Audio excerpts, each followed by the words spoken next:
can it be? Showing up with Tony T, yes, Ramon SEO. To the double TV funnel in these bookies like 1, 2, 3. They tapping out and we cashing out. It's plain to see. The boring scheme is the A-team, Mr. T. And I pity the fools who can't hang. Coming with real game is sort of a freight train. It's been reported bank rolls are easy to maintain. So get situated and listen to the picks. And it goes a little something like this.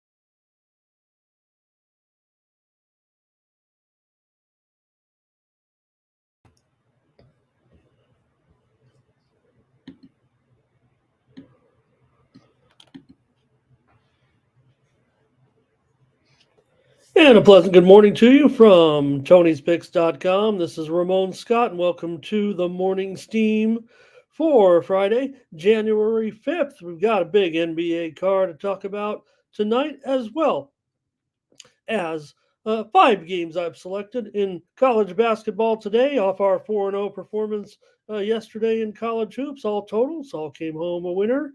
And 3 games on the ice today. Also, just underway. I want to make mention, I'm not underway just yet, about to drop the puck, however. World Juniors has been a big topic of conversation, to bettors and handicappers a little bit, looking to get off the board here. And it's going to be Finland and Czechia here, Czech Republic. Coming up in just a moment. Finland about $1.40 total, 5.5. That one drops in just a little bit, and then the big one at 1 Eastern, 10 Pacific, or I guess 1:30 Eastern, 10:30 Pacific, with United States and Sweden in the championship game. United States $1.55 total, 5.5 in that one. World Juniors finals here, consolation third place game and finals here today. So a lot of talk about that. We want to welcome everyone in here to the show. I want to thank you for joining me here today. We'll get the weekend started, our big final weekend of NFL action. A few teams in, a few teams out, a few teams quit, a few teams with things to play for. And we'll be covering it certainly this weekend, but just want to say hello to everyone in the chat and thank you for joining me today. Let's say hi, go over there and see what everyone's up to off of yesterday's card. And, well, everybody talking about Joker, making like Artis Gilmore out there. The guy can't miss, throws it up, gets the win last night. Big win for the Nuggets. They continue their dominance of the Warriors, but that was certainly a thrilling shot yesterday by Joker, throwing it in from half court. That was cool. And see what else might be on your mind today. All right, take a look at who's in, who's out, and talking about our chat today. Get rolling and see who's in here. We got Smoke was first today. Hello to Smoke out there. Thomas Bird. Good morning to 13 team. I guess Thomas won 100K. I guess. Did Thomas win 100K? Am I reading this right? He had a 13-teamer. I mean, I don't know what he had on it. I just assume, $100. Maybe he won. Maybe he won 10,000. Maybe he had $10. I don't know, but a 13-teamer. I don't care. That was great. And Gerardo here today. Gerardo today and on the pitch. We'll take a look. FA Cup mostly, I think, is our featured coverage here for today with Gerardo. There's also some action here, I believe, from Italy as well as Portugal. But I would say the feature, certainly more FA Cup. And this weekend, big FA Cup action Hey, Dre's here today. How you doing, my friend? Great to see you. How you been? Great to have you stop by today. Know you're out there checking in. Thank you, Dre. Chad's here today. He's going to be apparently fired up. He's mentioning public announcement here for Chad. He's going to be coming to the Tony's Picks crew. He says he got approved. We've seen so many handicappers on the team now. Hey, they all want a piece of Ramon like Chad. So that'd be great, Chad. Yeah, we'll get together for sure. They always tell me, get everyone on if you can. But we know how that goes. So I'll be here and appreciate you very, very much for all your contributions, Chad. I'm sure it had a little bit to do with, I don't know how they approved me. So I don't, uh, great job, brother. We'll be seeing you as part of the crew. Art Tom's here today. Good morning. Hello. And yesterday was a good day, he said. We did have some pretty solid winners, including winners on the ice yesterday, including premium winners with the Colorado Avalanche yesterday. We also had the Seattle Kraken yesterday. It wasn't easy for the Avalanche, but let's see. Poppy is here today as well. Good morning. And Curtis. Good morning to Curtis as well. Ray Otachi here today, and so is Bruce Green. Hello, Bruce.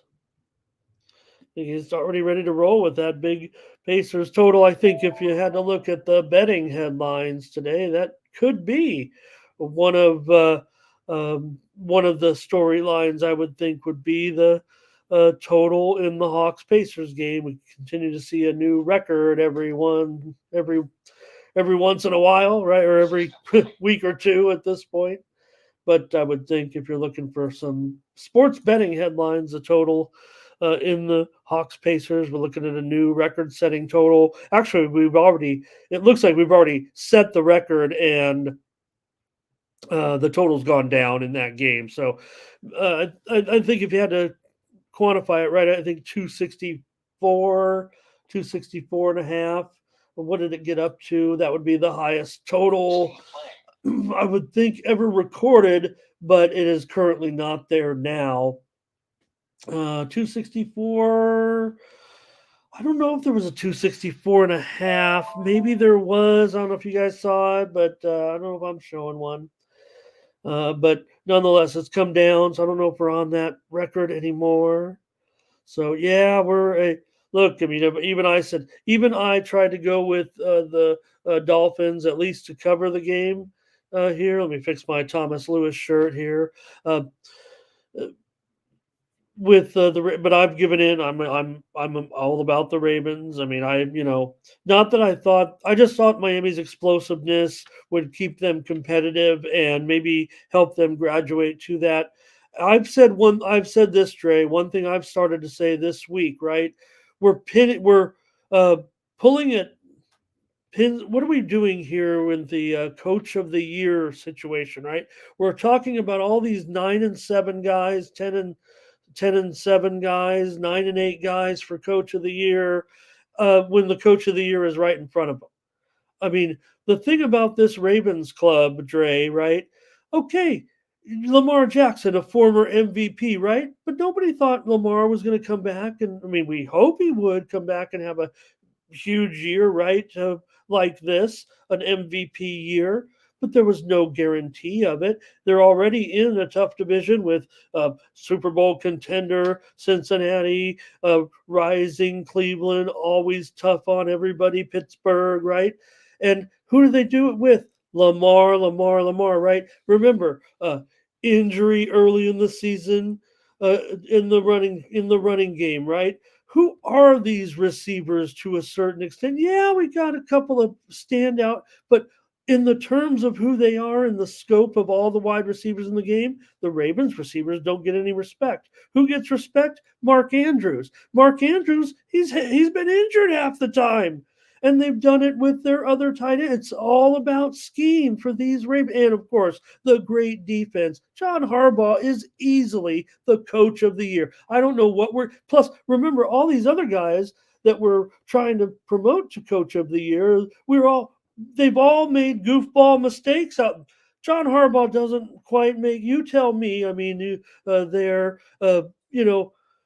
I think we all say John Harbaugh doesn't make many goofball mistakes like some of these guys. Maybe they're not in position to. All those other teams had to gamble a little bit, but remember the Lions were coming up already. They were pretty good. If anything, they've worked very hard just to get back to where maybe they established themselves heading forth this season, right? The Lions, we knew they were an up-and-coming team. We got all hyped because of all their PR a little bit that we got.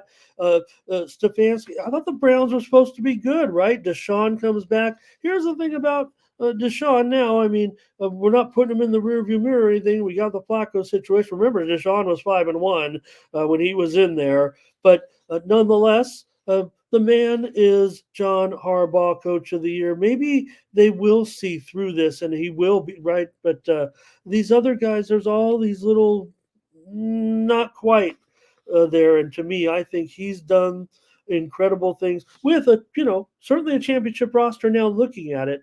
But I would think still a little bit underrated, this whole team. All right, that's my rant there. Barber Life, hello, nice to see you. And there's Thomas today. Hello, my friend. And who else? Anybody else? Hey, Nolan Washington. I'm going to talk about that game for sure if you can stick around. We've got a huge NBA card I'm going to preview first. Then we'll go right into the college games where there's only 10 games, but I'm going to preview 5 of them, and we'll look at the 3 games. Let's go over to Tony'sPicks.com and see what's going on over there. I guess I had some other things to talk about. I didn't even know I was going to go on my Coach of the Year thing there, but let's head on over to the website and see who did well yesterday here at Tony'sPicks.com. And bring up the leaders. Here we go. Gino, hello. All right. And yesterday here on Tony'sPicks.com, it was Mindy Hahn on top of the Handicapper leaderboards with a 12-5 record, up 663 units. Tony T, a perfect 2-0 yesterday, as was Danny Dimes. Tim Irwin, pardon me, won his only play, as did Chauncey Giles and Ben Ruhala. Daniel Wolasachuk went 3-2. Nick Lagarettos 2-1. Ron Hahn 3-2. Ron Crawford 4-2. You talk about Chad. You look at these names; they all come through here. Jerry Lewis, and there I am with a 5-4 day. Nick Bartini 3-2. And seems like I'm putting up winning days here. Let's take a look at the last week. Mindy Hahn on top, plus 1642. Mark Butterscotch Eubanks up 14 units, as is our Queen Latifah Collins. Nick Lagarettos up 11 units. Ron Hahn up 9 3/4 units. Over the last 7 days here at Tony's Picks, last 30 days, Mindy Hahn's up 37 3/4 units. Tiffany Mance is up over 31 units. Mark Butterscotch Eubanks, 17.5 units. Ron Hahn up 17.44. And Nick Lagarettos is up 15.87. And hey, we're keeping score since the first of the year. The other one is last 30 days when I say month. So this is just from the start of the year here. Mindy Hahn is on top, plus 1362. Nick Lagarettos plus 1023. Latifah Collins is plus 683. Tiffany Mance plus 604. Tim Irwin, we see pretty deep here since the start of the year. So good start to the year. Look at Tim Irwin off to a 7-1 start. Ron Hahn 12-2. So far this year, and you see how deep the leaderboard runs here so far. 16 handicappers on Tony'sPicks.com are showing in the profit so far in 2024, and we'll keep it rolling today. Hey, click on the Premium Picks tab. There you'll find our top selections from our handicappers. I'm hopefully going to give you some more free winners up and down the network here in just a minute. But my best plays will be on the website at tonyspicks.com. These are the ones I feel most confident with. I handicap the entire board, the landscape, if you will. Mindy Hahn has a 7-pack today. Ben Ruhala, a 3-pack. Up there, Tiffany Mance, also a 7-pack today. The two old ladies at Bet Consensus has a 3-pack today. Jerry Lewis, a 3-pack. Gene Got Picks, 3-pack as well here on the site. Ruben Marlboro, come to Marlboro Country. Tony Telez has a 3-pack, and the OG Cappers VIP as well. All right. Best bets from our crew and $15 plays include those from Nick Lagaretos, Ron Hahn, and Tony T. You can click on the All Cappers tab. There you'll find a list of all the handicappers here at Tony's Picks. You click on their handicapper profile page, and that's the best way to get signed up. Use the promo code TonyT at checkout to save 20%. It's Friday. Get all my plays all weekend, including NFL action. I'll be hot and heavy in most of the games. Some of those, hey, maybe I'll even take a pass on some NFL games this Sunday, at least in the premium department. I'm heavy always in the NFL. I mean, there's more info to an NFL game than in just about anything else. Great games to handicap. Get my 3-day All Sports Premium Pass for $79 when you use the promo code TonyT at checkout. All right, Ninjas here today. Michigan. He's not a fan of Michigan. All right. Let's get ready to start the show. I think we've all signed in here and we got 3 dozen of you. That's good enough, I would think, to start talking about this NBA card today and get rolling with it. Because there has been one time change. If you are kind of the type that go in rotation order, the top game, Washington Cleveland's actually bumped down a couple of games here with a time change today in the Washington and Cleveland game. I guess it was so important they had to move it a little bit closer. I don't know why they actually had that game time switch. Let's get rolling here. I got the graphics ready, and so that means we talk about the big story here of the day. Well, the big sports betting story of the day, I would guess, and that might be the Hawks and the Pacers with this record-setting total. Like I said, it was 264 for the most part, so no longer is it the highest total, and well, the direction this one's going, I don't think it's going to reach 264.5. I don't think this one's going higher. Although, so far, what we've seen today from the talking heads that I've seen, starting to preview these games a little bit, the consensus among public handicappers seems to be the total is this high and why wouldn't the game go over type of thing. But seems like the sharps are going to try to pull back here on this one and keep it just a little bit lower. Could it be actually the square play to go over in this one, as the sharps have pulled this one down from a high of like I said, there was 264.5 at one of our favorite Canadian books. It has 3 letters, and I've been I don't know if I can even play with that, but I used to play with that book back in the day. They've been around for a long time. It feels like that book's been around for 20 years. SIA. We'll give them a little mention there because that's where I saw 264.5 on the earliest number, but down we are here to 262.5 at some spots, maybe 263 here. No, I'm even seeing 262, 261.5 at Bovada.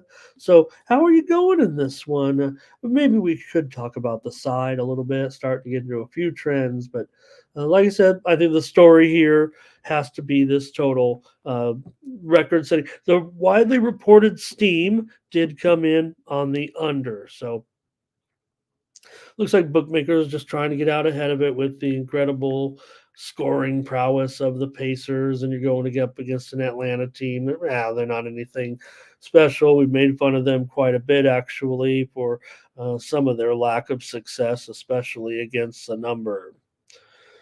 All right. For these two teams coming in to this one, you've got uh, Atlanta and Indiana. Not only is Indiana on that massive, over stretch all season long, but mostly it also might have to tie into this series as being a massive over series.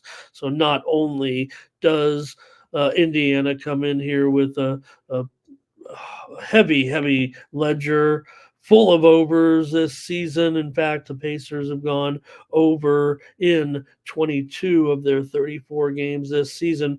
But 11 of the last 12 meetings between these two teams have gone over as well, including 4 of the last 5 here in Indiana. Pacers are hot right now with a 5-game winning streak currently, and they're great with the money this season as well. This 10-7 spread record, but Atlanta 8-25 against the spread, 6-13 on the road against the spread. They might actually be worth a look here, though. It feels like to me that's, I don't know, it's kind of where the sharps are pointing. I just feel like I'd be embarrassed if I went with Atlanta. So maybe I could just fall in line like everybody else and take a look at this total. What do you guys have? If anything, here they come. All right. Timmy Two Shoe, he did give out play there in that World Juniors that we mentioned. And here's Ray. Still wants to go over here. And like I said, Ray probably getting even a better number right now. Talk about Indiana and all that over trend. I mean, not only that, 13-4 to the over at home this season. Atlanta's been a pretty strong over as well at 20, 12, and 1 to the over. But I will mention this, even though Atlanta is a heavy team to the over this season, just as Indiana is, almost as much so, Atlanta on the road is just 9-9-1 to the over, basically half the games over, half the games under. So it's mostly at home where they have a massive over record of 11-3 to the over. So if anything, maybe on the road, but again, you're up against the same opponent. Game always going over in this series. All right. Trey says, don't forget, last time they played, they've already met twice this year. Last one was 309 points back on November 21st. The Pacers won that one 157-152. All right. And Chad says he's leaning to the Pacers. I mean, maybe how can you not? I want to be that guy. I kind of want to take Atlanta in front of everybody and say, look at me, I want Atlanta. Because I would think if the way I see the Sharps coming in on this one, it looks like they want Atlanta. To me, it looks like the Sharps want the Hawks, and I'm, kind of want to trail them in a spot like this. All right. R. Tom says under. Gino says under as well. And so that's one area where I will trust the Sharps here, I think. But you guys are on the Pacers, so yeah, even Chad can't do what he says. All right. And Thomas is saying this game will be like that game last night. Is that what you're saying, or the Milwaukee Indiana game? That was, didn't they just have that game recently? That was 142-130. Is that what you mean, or the Milwaukee game last night?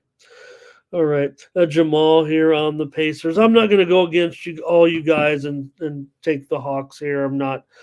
Probably not going to do it. It's hard because of all those spread numbers. I could look like, I do like to be that guy sometimes. I'll take the under. This is one area where I will side with the Sharps here on this big total. Maybe that high expectation will force the. I guess no reason to want to not engage in a game like this with them, but I'll go ahead and grab the under here. Uh, in this one. All right. And I think, like I said, it's probably down to 261.5 here now. And we're not going to set a record at game time. I think we've already hit it, and I think it's done for. All right. Next up will be the Jazz and the Celtics. Got a big favorite here. Boston at home, 2 touchdown favorite in this one. The total 238.5. This one also has gone down here a point this morning. And the Celtics definitely holding steady pretty much at 14. I think we've seen just 14 pretty much across the board and not much movement in this one. Does feel like maybe it's the right situation for Boston here today. Look, yeah, maybe the Jazz are the type you talk about team that doesn't mind engaging in a little scoring, and maybe for Boston, that's the type of situation that they don't mind getting into as well. But I don't know if it can work out necessarily for Utah if they want to get into a situation like this. Now, they did go over last year when Utah came here. It went 236, and the total was 233, and the other matchup last year was 235. So both of them finished short of this number, but I would think today this one already is another one that was already much, much higher. The widely reported steam actually came in on the over in this game. Went was as high as 241.5. I'm not necessarily buying it here though. I think I want to probably go. Well, I'm going to go ahead and give out Boston here. I think I like that under, and maybe I'm going to reserve that. I'm going to go Boston to blow out Utah. We've been on Utah. Don't you guys know that? I've been on Utah plenty here. Doesn't feel like a very great spot to me. I'd rather just have Boston in this one. They're still covering some numbers here: 10-6 against the spread at home. Utah 8-11 against the spread on the road for a team that is above 500 ATS this season. And for Utah, obviously, this is they're as hot as they've been with a little bit of a winning streak here. They won 3 in a row and 6 of their last 7, also covering in 6 of their last 7. They actually didn't get the money against the Pistons the other night in that crazy game, 154-148 as an 8.5 point favorite. Boston's won 5 straight at home. Boston's gone over in 7 of their last 8. But I'm gonna take the Celtics here. What are you guys doing with this one? All right, here comes Boston team total over for Chad. Here's Jamal on Boston, Ray on Boston. All right, so I feel good. I don't always see your comments actually when I'm looking around and kind of look at some notes I make on the screen. So when I come back, I'm glad to see that. All right, but Rodney is not going to do it. Dre, I think Boston here for him. Solo here on the Jazz. Fernando says go over, and Thomas likes the pace here. He likes the pace to go over, get over on this one. All right. And Chad says, I think this is a team total here for Boston. Oh. All right, there we go, you guys. All right, and Rodney says, you know what, Celtics going to, kind of sleepwalk through this one. Maybe they're looking forward to playing the Pacers in 2 games. So Rodney says, grab these points with the hot Utah Jazz. Hey, I've been on this Jazz team, not always at the right time, but part of this winning streak. Certainly, we've capitalized Going with Boston tonight, though, you guys. Myself. All right. Fernando maybe leaning towards them as well. Good job, Utah. No doubt about it. Everybody's ready to put these guys out to pasture a little bit, and they've come back very, very strong. All right.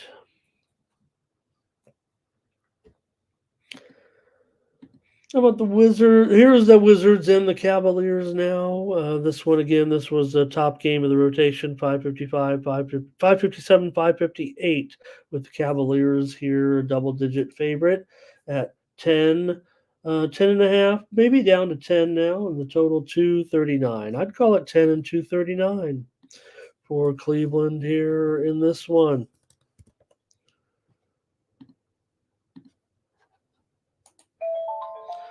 All right. Cleveland has won 5 straight meetings against the Cavaliers right now. The series has also gone under in 7 of the last 10 meetings, and 4 of the last 6 meetings here in Cleveland between these two teams has gone under as well. However, Cleveland, they've been going over of late at home. They've gone over in 6 of their last 7 contests. I think this one, for the most part, the widely reported steam did come in on the under here in this one. But right now, settling in at 239. I think for me, I'm probably more interested. This is one I am interested in taking the points at plus, even at plus 10 here. I would think would probably be my call. See if you guys have anything here with the Wizards and the Cavs. And let's see here. Oh, here we go. Wizards team total under for Chad. He does not like them to perform, so that makes me feel awkward here. But Perky is here today. Lex is here as well. Nice to see you guys. And Chad says, that last game should be indicative of what could happen here tonight. Says they held them to 101 last game. They blew them out 140 to 101 on Wednesday night. So that one was here at in Cleveland, obviously. So I was ready to bounce back with the points. Dre says he's going to take the Cavs and the under. Ray says grab the Wizards here. All right. Thomas not sure there. Here's Blake. He wants to go under in this one. And Rodney says put the Wizards out to the trash can. 8% better. Nice to see you today. Always good. All right. Wizards under for Jamal. And Fernando still talking about the injuries for the Cavaliers. So that has shortened them a little bit, certainly. My man Evan Mobley. All right. Here's what Lex has a play on the Wizards in the first quarter.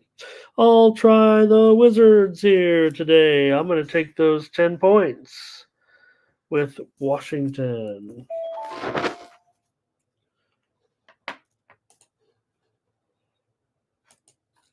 All right, the Knicks here. Let's see. All right.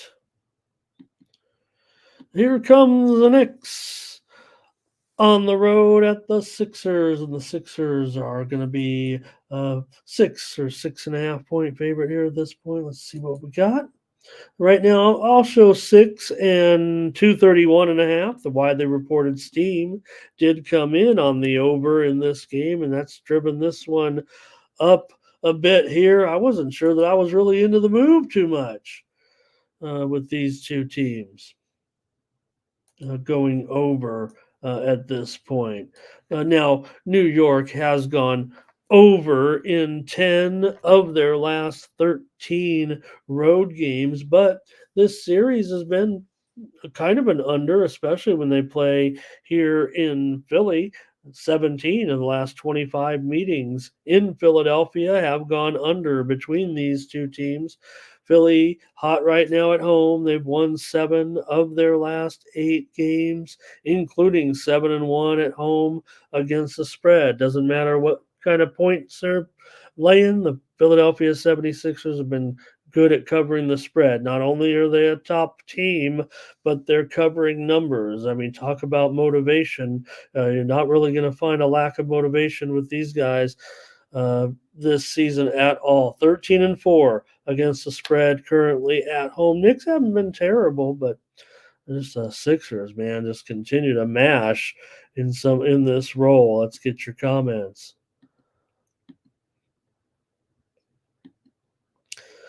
All right. Yeah, I will say this. So, chat. One thing they are pretty serious about how you conduct yourself, though. Just a little bit, I will say that. Um, just treat everyone with respect. Let them go on about their business. You don't worry about what other people are saying necessarily. But that's not either here nor there. I mean, we'll see you moving forward. But all right, here come the Knicks and the Sixers going under here in this one. Here comes Ray. He likes Sixers in the first half here. Here's Trey. He likes the Knicks and the points. So, all right, here's Jamal with the under in this one. And Thomas says, it's all about Philly just playing solid here. Interestingly, these two teams, they've had a few unders here and there of late, but Philly 11-6 to the over at home. Philly 12-8 to the over on the road. The steam's already come in on the over, but look, to me, the lowest numbers that I saw on this, now this was really back, let me see here. I saw at PointsBet opening up, now granted, it got hit early and often to move this one higher before anything really got rolling.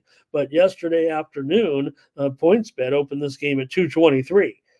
Quickly there, FanDuel had it at 226.5, and Bet Online 226.5. Bet Rivers was at 226.5. So this thing's already moved minimum 5 points from many of the standard openers of maybe 226.5. But again, that earliest number of 223, okay, bad line, because it was pretty much all over pressure from the get-go. But again, pretty low number there for two teams that maybe have a little bit of defense in their reputation. Remember, the Knicks have kind of made the move to try to get or stay more defensive, I would think, with Anunoby and their acquisitions. Let's see here.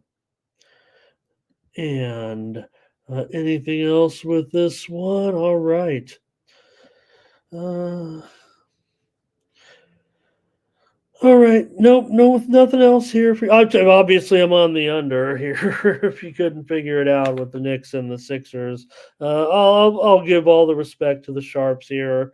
I get it. You look at the series game, right? They haven't played the first meeting of the season here between the Knicks and the Sixers. How about that?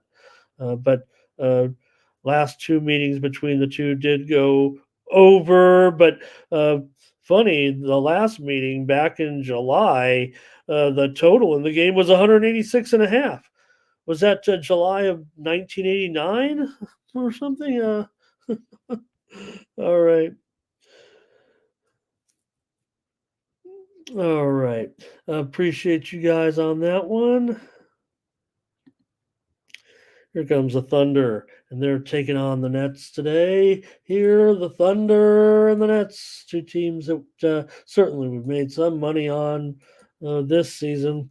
Two good, pretty decent spread teams here, but the Thunder on the road, a 5.5-point favorite here. A little bit of disrespect to these Nets, even though things aren't going quite as smooth as they once were now. Probably this losing streak that they're on is probably starting to swing the odds a little bit towards the other teams here. Thunder, big favorite on the road. Thunder, 14-5 as a favorite this season. 9-4-1 against the spread on the road. Now Brooklyn, they're struggling, no doubt.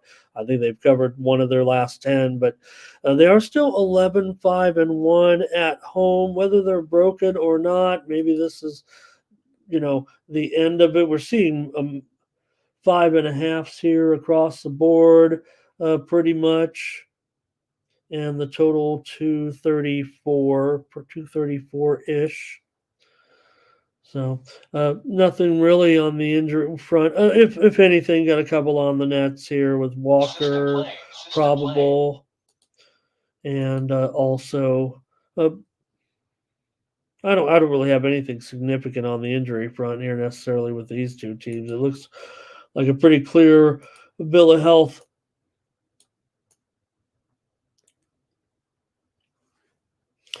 All right.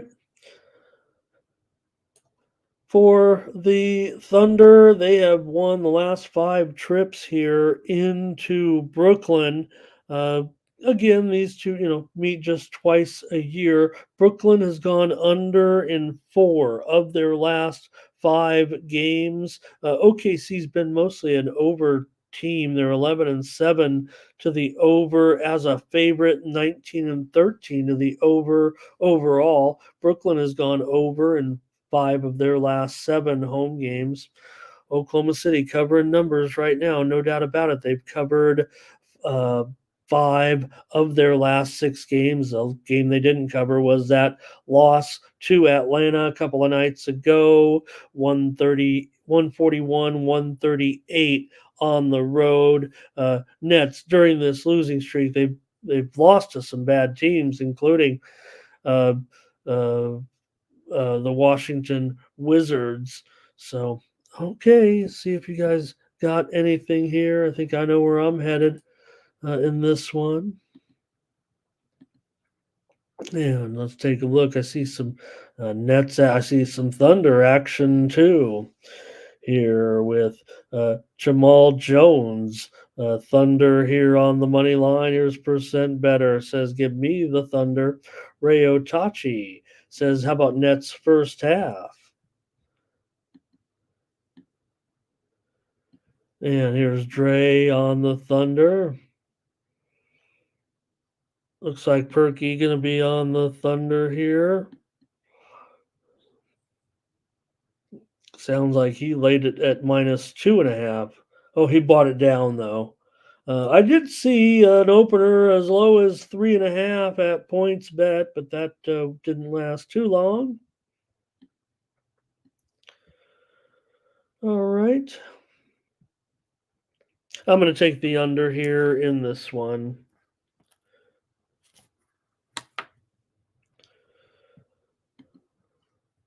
Next up, Clippers taking on the Pelicans here, and this one looks like a pick currently. Total in this one at 230.5. Maybe the Clippers have moved to a 1-point favorite or so.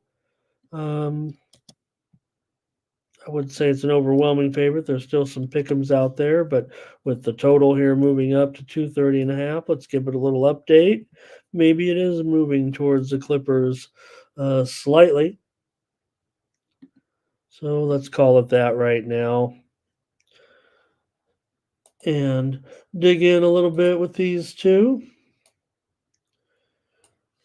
The Clippers, we know how hot they've been. Now they've extended their run to 13-2 in their last 15 games currently for the Clippers, including winning 4 of their last 5 games on the road. Now, New Orleans has pretty much dominated the Clippers of late. They've won and covered 5 straight meetings between these two teams, including the first meeting in LA, 116-106. Back on November 24th, the Clippers were a 5.5-point favorite in that one. New Orleans pretty strong against the spread at home, 12-7 this season. Clippers just 7-8 against the spread on the road. And as far as the Clippers, they've been one of the biggest under teams as a favorite. I'm not going to call them a favorite necessarily. Let's just say they are still 13-19 to the under this season, although 8-7 to the over on the road. First meeting between these two did go under at 220. It went 224 points. The total was 228. So let's see here. Anything with Clippers and Pelicans? Here's Jamal on the Clippers money line. Chad says he's got the Clippers to roll. I believe it's his top play here today. Perky says they're going to smash. R. Tom says Clippers money line. Rodney says Clippers in this one tonight. Ray says go under here. The widely reported steam did come in on the Clippers. They took the Clippers. They also took the over in this one. I'm not sure I'm buying it as far as the total's concerned, and I might end up here on the total as the pick. You guys, though, obviously are hot on the Clippers in this one to keep things rolling. Not solo, though. He says, give me the Pelicans. Thomas Lewis on the Clippers. Dre says Pelicans as well. Chad says this Clippers team is playing as good as any team in the NBA. When does the chemistry start to backfire? Hard to say if maybe it won't. Maybe this is what we're going to get from the Clippers. Like I said, all season, I don't think any team is deeper than the Clippers. I've got the under here in this one. I'm going to go against that. Steam here a little bit. Clippers and over here for Fernando. All right. And look, I still think the Clippers are a defensive team. That's what has helped them to a certain extent here. The stats would show them, certainly. I love looking at dunks and threes. We don't have time for that. All right. And Percent Better says he'll take under, he's giving us the line here, it looks like. And good on him. That's my team, the Clipper. I guess they're probably my number one, but good run. I just have my doubts long term. I'm rooting for him. Hornets and the Bulls in this one. You got the Bulls big favorite here by 8.5. Total is at 220. We've seen the widely reported steam come in on the under here, no doubt about it. I think it actually went a little bit lower than this. It opened as high, I want to say, as 225. Bulls here. Maybe the actions come in a little bit on the Hornets here. And I don't know. I don't know if I mind it. There we go. 8.5 and 220 now.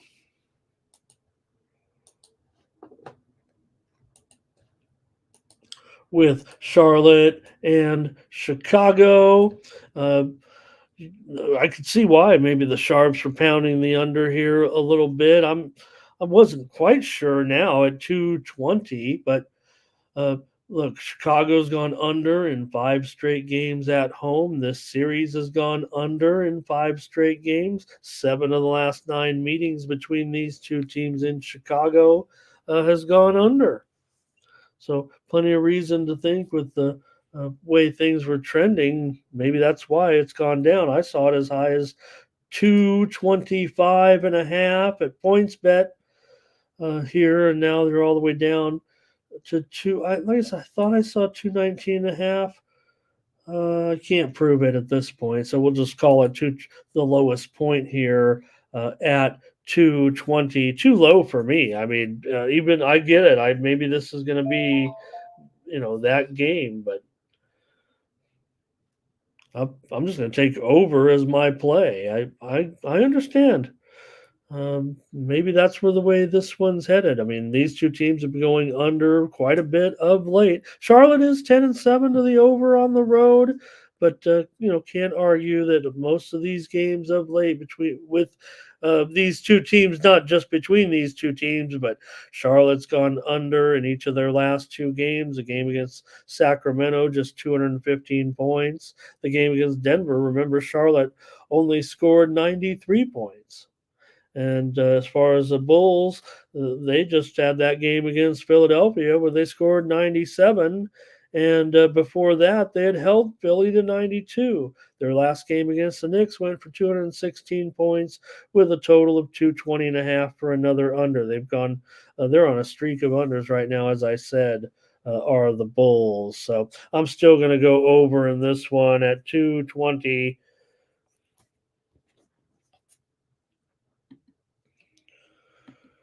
And see what you guys have in this one. And Chad's playing the chemistry card here a little bit. He says if Booch is back, then then give him the Hornets.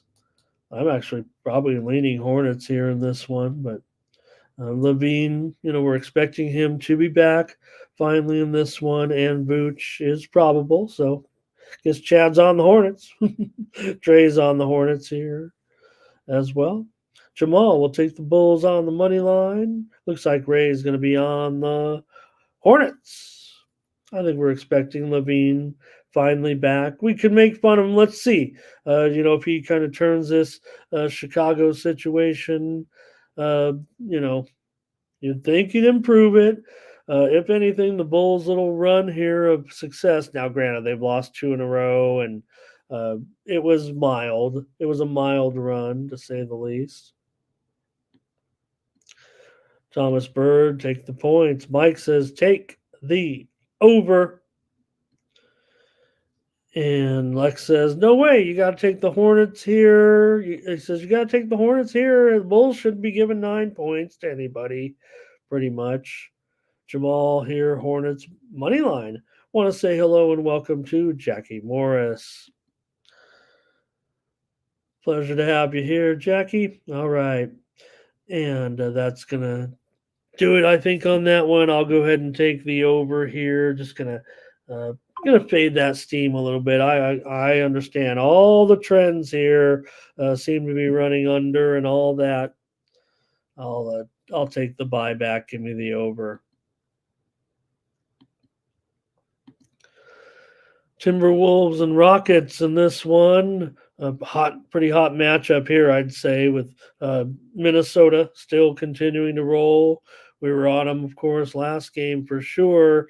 But nonetheless, I think they'll be fine despite their woes here of late. They ended up squandering that game to New Orleans for their second straight loss.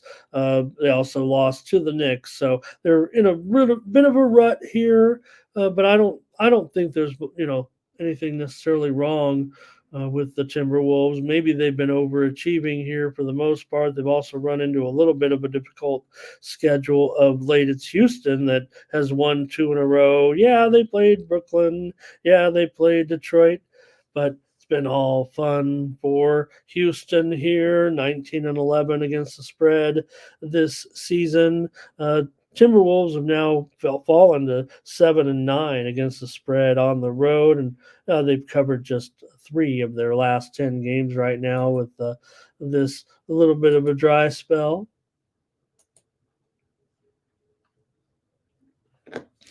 Minnesota has defeated Houston in 7 of the last 8 meetings, but this is the first meeting of the year between these two teams. Minnesota's also won 4 out of the last 5 games here in Houston. But again, Houston has repaired itself pretty quickly. Yeah, Minnesota's on the top of their game to a certain extent too. But Houston has won long term at home. They do very well. So even though Minnesota's won 7 of the last 8 meetings, this has been a trappy spot for Minnesota. Houston actually has won 18 of the last 22 games at home against Minnesota. And Houston has won 14 of their last 18 games at home overall right now, continuing to click here. But Minnesota still is the favorite on the road tonight at -3.5, and the total is 218. Maybe this is where I was thinking about that 218.5. It was 217.5, as high as 220, maybe even 220.5. And let's see here for you folks. And what do you have here with the Timberwolves and the Rockets? All right.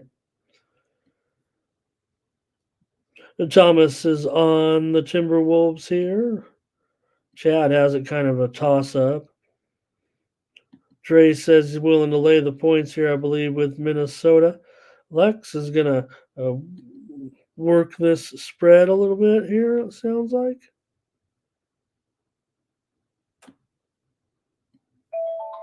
And Ray says, give me the under here in this one. The widely reported steam came in on the over, and I wasn't necessarily ready to go there. I kind of wanted to go under.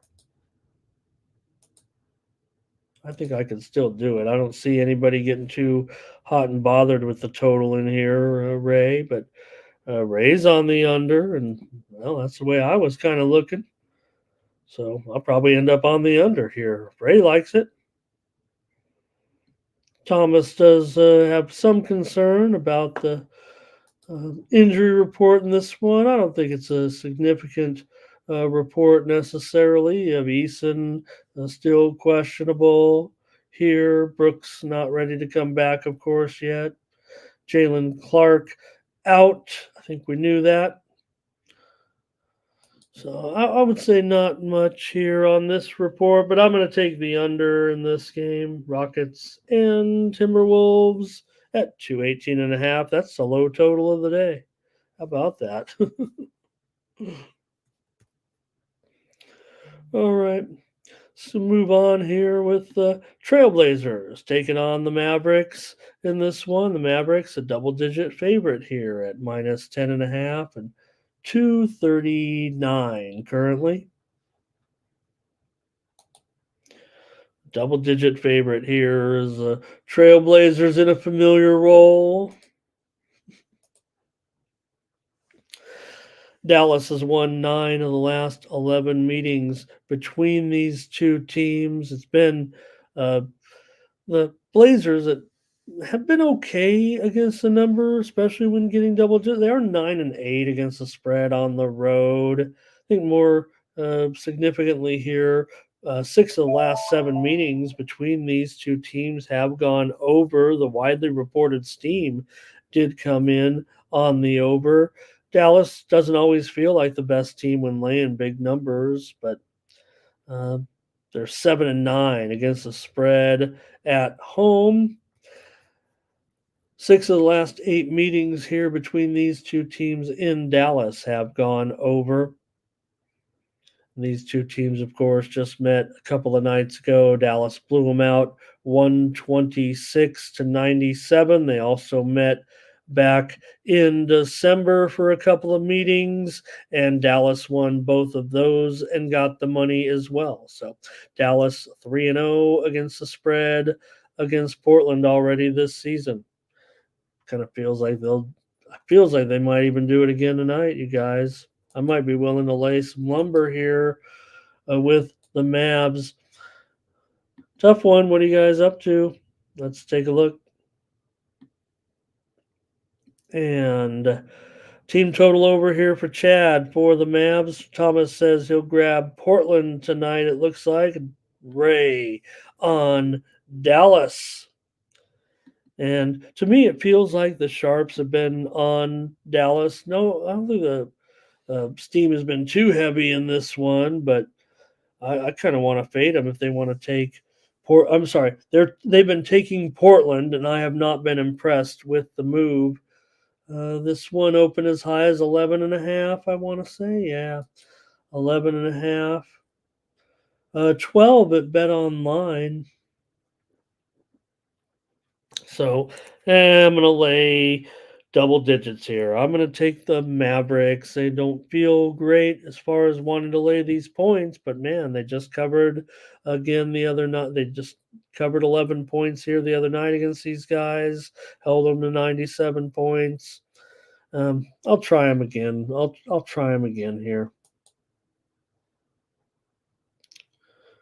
Let's see, for Portland, Ayton is out of this game. Walker is doubtful. For Dallas, Lively is questionable. Holmes is doubtful. Exum is doubtful. All right, I'll just lay the double digits here. And let's take a look next up. We've got the Magic taking on the Nuggets. Uh-oh. Could the Nuggets be coming in off of that high of the 45-foot bank shot by Jokic to win the game last night? Not only did the Nuggets, win that game, they didn't cover the spread, obviously. Maybe the earliest of numbers. I know there were some people that probably were able to lay 2.5 with the Nuggets on the road here, but now they come back home at least in a back-to-back for them. But it wasn't so much that I'd be worried about, the obvious high of getting on a plane right after a win like that and having a good time. It was the comeback that was required. They came back. I mean, they were outscored 44-22 in the third quarter, and they basically, I think it was 36-20 or something like that. In the fourth quarter, the Nuggets outscored the Warriors. So just a wild comeback after trailing big time. Felt like it took everything they had as they continued to whittle that lead down in the fourth quarter, and now you're going up against a Magic team that has been money all season. Favorite, underdog, doesn't matter. They're 14-8 as an underdog this season, and just feels like a little bit too much. It feels like a little bit too much for even a team like Denver.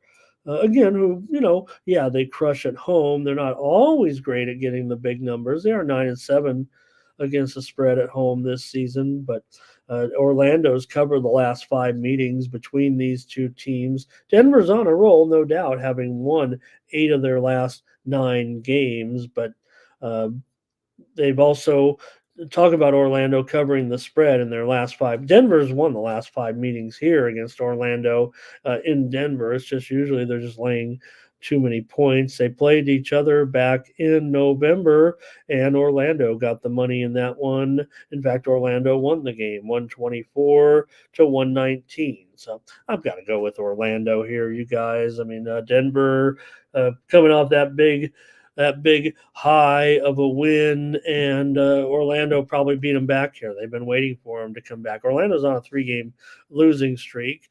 They lost to the Warriors as well right before Denver played them. Right, it was 121-115. Warriors won and got the money over the Magic.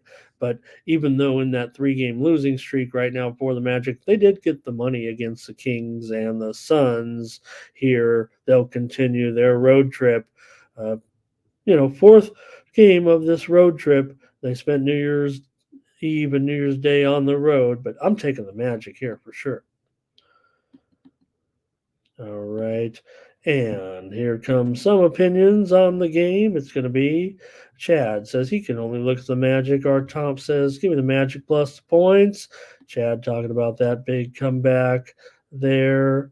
And Chad says he gave his reasons last night for the Magic.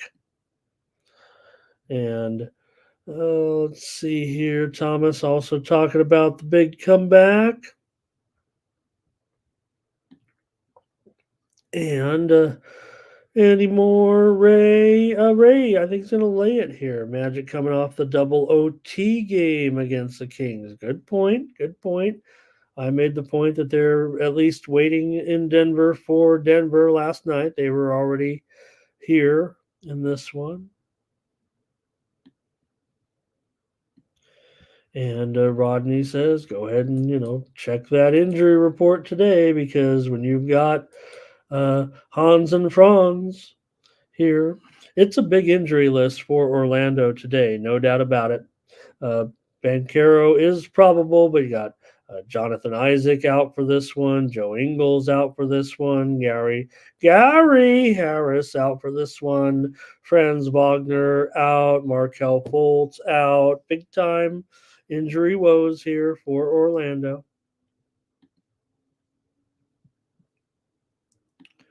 All right. Let's take a look next at the Heat and the Suns. In this one, you have the Suns favored here, -4, and the total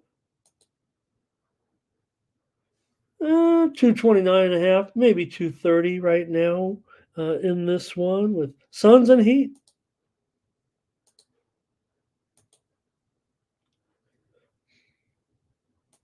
All right. In this one uh, for the Suns, they come in here having won 4 of their last 5 games right now. Pretty good little run here for the Suns. They did lose to the Clippers last time out, 131-122 here at home. Uh, uh, they were getting the points in that one, so Clippers got the money as well. Phoenix has covered 5 of the last 7 meetings between these two teams, but Miami has gone 13-2 straight up their last 15 meetings here in Phoenix. It's just been a good trip every time for the Heat. I mean, we're kind of dealing with the same Heat team here over and over, and the Suns have been the Suns have been the Suns. Yeah, maybe this is the best Suns team as far as personnel wise, but they're not doing. They're underachieving still, despite their now record above 500 and this strong streak that they're on to get back. But not only Miami 13-2 straight up here. I mean, it's basically a decade and a half of games and that they come in here. It's not so there's been plenty of player turnover over the years, but whatever the case may be, one thing that's certain is that the coach has been there, for the Heat through all that period as well with the same type of team each time. So I think there is a little bit of significance to the trend here in this one. They also had covered 13 of those 15 trips here into this one. First meeting of the season between these two teams. Phoenix has been very bad against the spread all season long. We know that they're 6-14 against the spread at home. Meanwhile, the Heat 11-7 on the road against the spread.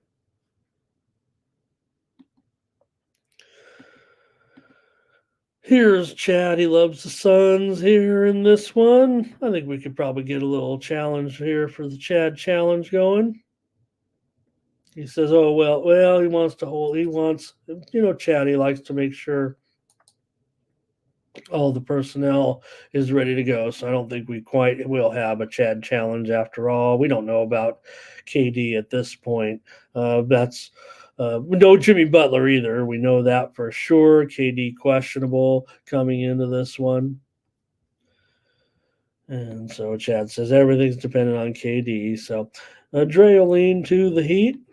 And Thomas says KD thinks he will be in there. I do too, I think, but I got to make the call now. So I'm only getting the 4 here. I'll take the Heat tonight. In this one, I'm not sure. Let me see if I had, maybe I could give out my feel on the total a little bit. Rodney says he likes the Suns no matter what. And our Tom says, give me the Suns on the money line. And Rodney says, I agree with this. It's baked into the line currently, I would think. But I do think, though, that once KD is ruled in, that this line will go slightly higher. So I would think if the Suns are your side, now early would be the time to play it.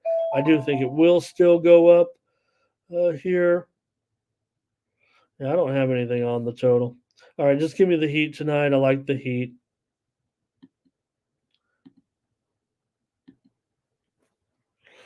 All right, we're almost done with this huge NBA card. And here's a game between the Raptors and the Kings tonight. And the Kings are a 5-point favorite. And the total here, 238.5. I think it's safe to say this one's gone down a little bit on some widely reported steam. Sharps definitely came in on this one. They hit it at 239.5. So move to the under here with the Raptors and the Kings. Total's gone under in 6 of the last 8 meetings between these two East West opponents. However, six of the last 8 meetings here in Sacramento have gone under, but 6 of the last 8 meetings in the series has gone over. So pretty much they go over in Toronto and under in Sacramento, but maybe there's just not enough meetings here recently to consider that. I think we can consider Toronto 10-2 straight up in their last 12 meetings here in Sacramento. Kind of had the same Raptors and maybe the same Kings. Maybe this Kings team is a much improved from some of those teams, but they've had their moments as well. Toronto's won 5 straight meetings here in Sacramento as well.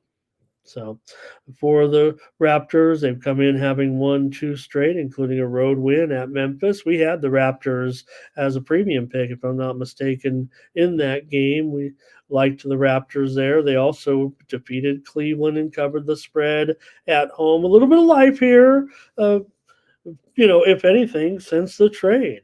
Raptors have had a little bit of a resurgence here, and I think they can be competitive in this game right now against the Kings. I don't know if the Kings are going to impress me enough to get a cover here. Yeah, they just did beat Orlando 138-135 in that aforementioned overtime game, but they didn't get the money in that one. And before that, remember, they lost to Charlotte at home. Now, they did beat Memphis on the road, so things haven't been awful for the Kings. But as a favorite, they are 11-14 against the spread. Kings have gone over in 12 of 18 games at home this season. They've also gone over 15-10 to the over as a favorite. And Raptors have gone 9-7 to the over as a dog. All right, get your comments here ready. Give me your picks. You guys are the stars of the show, and I just have one pick as well that I contribute. So let's see what you guys have. Ray here on the Raptors. And Chad says the new look Raptors have impressed. So far, here's percent better coming in on the over in this one. Like I said, widely reported steam came in on the under. Baltimore. Here's Dre says, give me the Kings. And Thomas says they have a decent team. And maybe getting Barrett. There was some debate the other night. They were telling me that R.J. Barrett is a better, they were talking. They had asked me on one of the shows, Canadian player. They were giving Andrew Wiggins basically a hard time. And I'm not willing to put in the list of great Canadian basketball players. I'm not willing to put R.J. Barrett ahead of Andrew Wiggins just yet. Okay, I get it if you want to say at this exact moment, but let's give credit to maybe that's what they were looking for, and I was kind of thinking all time a little bit. It's easy to make fun of Wiggins. He's had a pretty good career. I mean, the guy, definitely scored some points. Sure, did he not pan out as a big time superstar that we all imagined? Um, no, this is more about R.J. Barrett, I guess, than it is uh, Andrew Wiggins. But still, if you had to go, like I said, down the list, I mean, they're definitely, to me, Wiggins is at least a top 10 Canadian all time player, maybe close to top five. Barrett, I just want to see a little more resume in the years to come. He's younger, right? All right. Anything else here? Raptors and Kings? Chad's going to lean to the Raptors here. All right.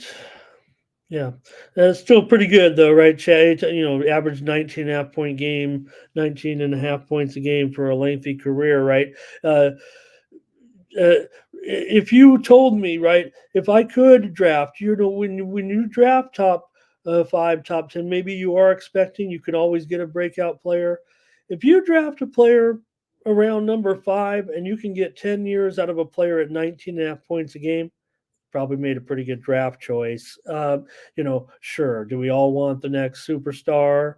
Right. And you're right. We just, you have a hard time, kind of reaching expectations, but yet some of these guys still have pretty great careers. Um, I think longevity is something that should be weighed into some of this, right? Poppy's out there. All right. Okay, I think in that one, yeah, great point, Chad. Yeah,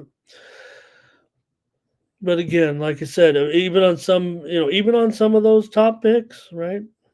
But you're supposed to be a generational talent, I'm sure. Okay, let's get into this one. And they're also spoiled now, anyways, right? They don't have enough hunger.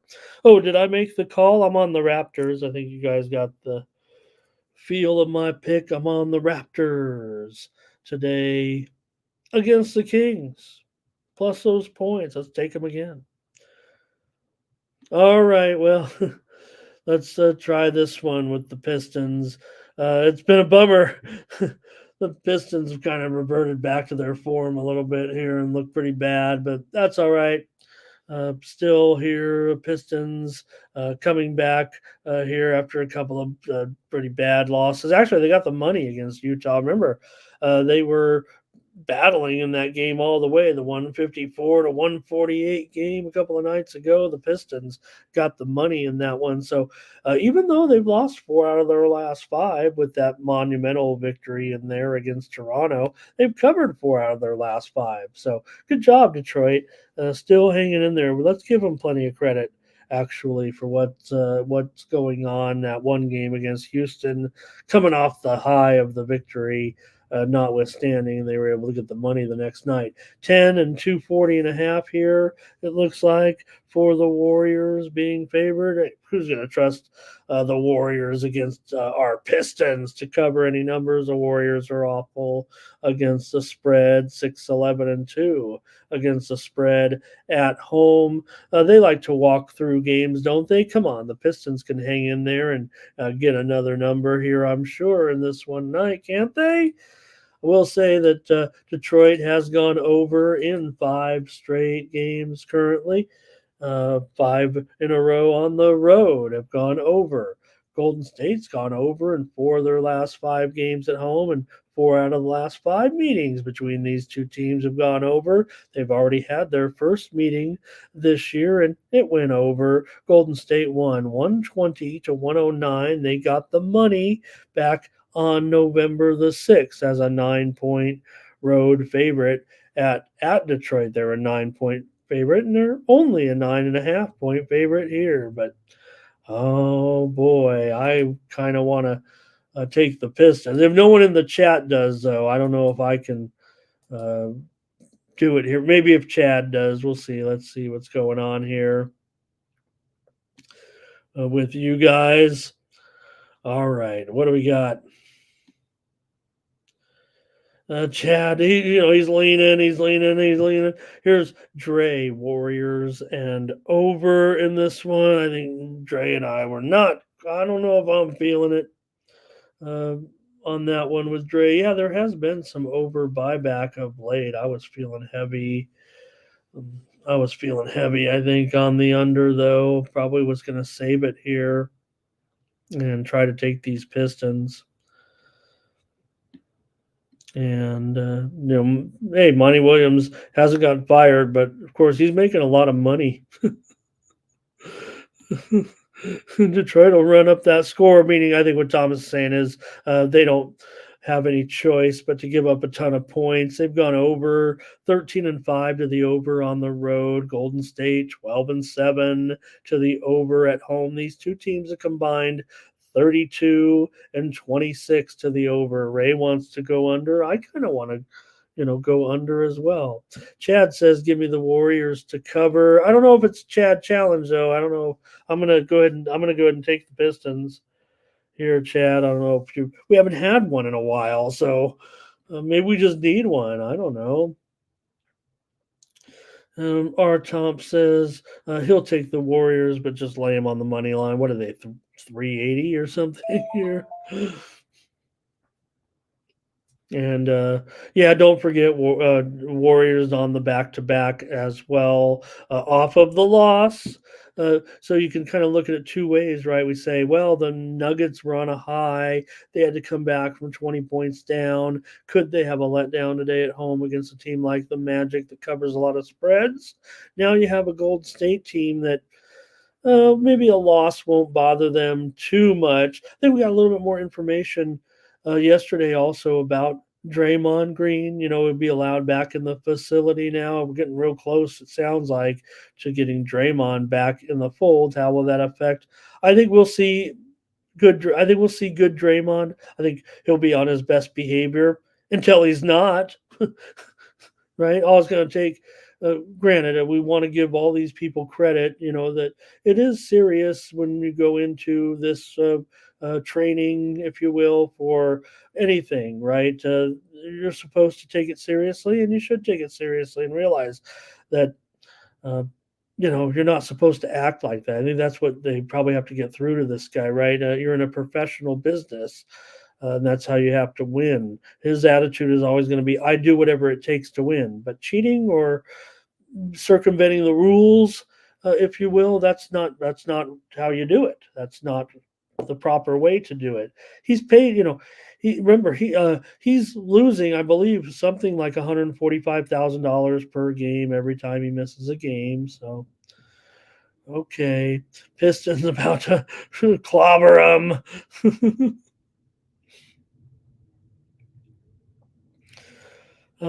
Hey, E. Burke is here today. Nice to have you, Burke. With Pistons team total, I don't know if it's over or under. I would assume maybe over, but also, okay. Oh, you got it, Chad. No doubt. I'll even take the 4, and I'll give you the best line every time. Fernando. Oh, hey, Nick Kerr. Nice to have Nick here. Appreciate you. Hey, I chunk up those winners like chunk plays down the field. Okay, let's keep it going. I think I'm on the Pistons here. Grizzlies and Lakers tonight. Lakers at home, a favorite, 4.5, 227, and certainly concerned. I mean, look, Lakers are kind of pretty easy to figure out, right? Or I don't even know. I mean, right? Because you can't just say they're going to come back and win this game. But Lakers off of a 3-game losing streak. They're favored here. They've looked pretty bad. Everyone, now we got LeBron. Well, I'm sorry, the Lakers sending out statements that the franchise is upset with the rotations of Darvin Ham. That means LeBron is upset with so LeBron's going to try to get another coach fired, his own handpicked coach. Here, he'll maybe he'll get another coach before the end of the season. So it's going to be up to the Lakers tonight to win this one and quiet all that, quiet himself. If he's really serious, they'll lose this game too. And who knows? Maybe Darvin Ham won't even last another week after leading him to the great NBA Cup tournament, the greatest moment in Lakers history since the turn of the decade. I don't know. I'm just kidding. But I mean, all of a sudden, right, the all NBA Cup champions, and now the coaches sucks and everything sucks. If you're the Lakers will probably win. They better win this game, it feels like to me.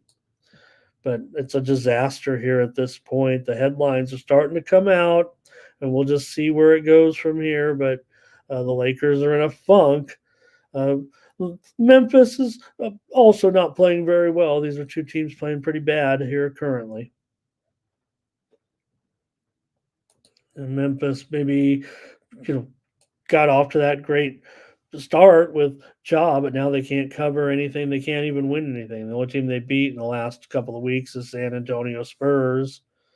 So Lakers are kind of broken. They've won and covered 5 straight meetings with Memphis. They've already met once this year. Lakers won at home here, 134 to 107 in one of their biggest victories of the season as far as margin of victory. See if you guys are ready to go on any moves here. Memphis has gone under in 4 of their last 5. 19 of the last 25 meetings between these two teams have gone under. Lakers are 5-12 to the under at home. Memphis is 13-21 to the under overall. So 2 teams having some issues here right now. And let's see. Maybe nothing for you guys. Maybe you're scared here on this one. I don't know. Chad says maybe only the Grizz here. Thomas says give me the Lakers. I want to play the Lakers. It feels like when the Lakers are, when all the bumbling starts bumbling and perking over. Just want to say perk. Here, Nick says go Lake Show. So I'll probably take the Lakers here on the show. That's what they do. When the Lakers are getting all, let's fire the coach, Lassie Love under the strolling under the lights of the Christmas lights. What was that in the Discord? All right, I'll try the Lakers here to win one and maybe cover. Chad takes the Grizz. Yeah, let's do it on some game like this. Here, for me, the Lakers, this is when you want to maybe grab the Lakers here when they're all funky. They're terrible against the spread. I know that. All right. So thank you very much for the NBA contributions, everybody. Hope you guys looked at some college basketball on our 10-game card. I've looked at the 5 television games, basically, is the way I went about it. So let's bring them up in order and go over them. Then there's 3 hockey games. This one will start off at 6:30 Eastern and 3:30 Pacific with the Connecticut Huskies taking on the Butler Bulldogs. We're in action here in the Big East on Friday in this one. All right. For the Huskies, they've won and covered 5 straight meetings against Butler, but Butler's won 5 straight games at home for the last 6 meetings between these two teams have gone over. The widely reported steam came in on Butler here in this one. They were, I want to say, as high as 7.5, and now they are at 6.5. No Connecticut, pretty outstanding, obviously.